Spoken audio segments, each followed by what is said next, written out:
Bonjour à tous, aujourd'hui je vous propose la recette de tarte au fromage. Une recette délicieuse, c'est parti pour la pâte. On va commencer par mettre 300 g de farine dans un saladier. Ensuite, on va prendre une fourchette parce qu'il va falloir mélanger 100 g ou 100 ml de farine. Savez-vous que les grammes et les millilitres, eh bien, c'est à peu près la même chose? Et bien voilà, on arrive à 98, c'est presque 100. Alors je mélange, on peut mettre un petit peu de sel aussi dans la pâte, ici à ce moment-là. Et puis ensuite, je vais prendre de l'eau. Attention, pas de l'eau chaude, hein, donc plutôt de l'eau froide ou à température ambiante, c'est-à-dire chambrée. Et donc pareil, c'est 100 g ou 100 ml d'eau. Comme ça, j'ai pas besoin de changer l'unité de ma balance. Et donc c'est parti, j'ai tout ce qu'il faut. Maintenant, il faut uniquement mélanger. Je commence à la fourchette et dès que je vois que ça a l'air plus facile à se décoller, je vais mettre les mains à la pâte. Et donc maintenant, c'est parti pour mélanger, pour pétrir cette pâte. La pâte est donc terminée et maintenant, il ne reste plus qu'à la mettre dans le plat à tarte.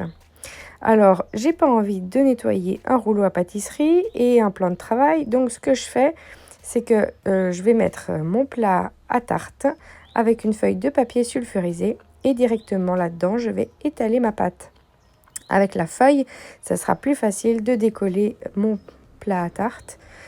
Et donc ici, je gagne du temps et du temps sur le nettoyage surtout. Donc tout étalé à la main et ensuite, je repasse le bord à la fourchette pour faire un bord propre et joli. Et ensuite, il va falloir passer à ce que je vais mettre dedans. Donc pour le moment, eh bien, j'ai fini avec la pâte, je la mets sur le côté. Vous avez remarqué que mon saladier était presque propre. Et bien maintenant, je vais pouvoir le récupérer sans le laver, puisque les ingrédients de l'intérieur sont très proches des ingrédients qu'on a dans la pâte. Donc je dépose ça sur le côté et je reprends mon saladier. Ici, donc, je vais rajouter de la farine. Alors, c'est une cuillère qui est entre la cuillère à soupe et à café. Disons 2 cuillères à soupe peu bombées ou 2 cuillères à café très bombées.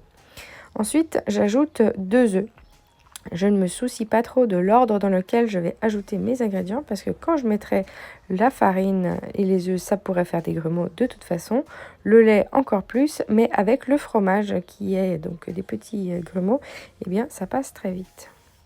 Donc 250 ml de lait.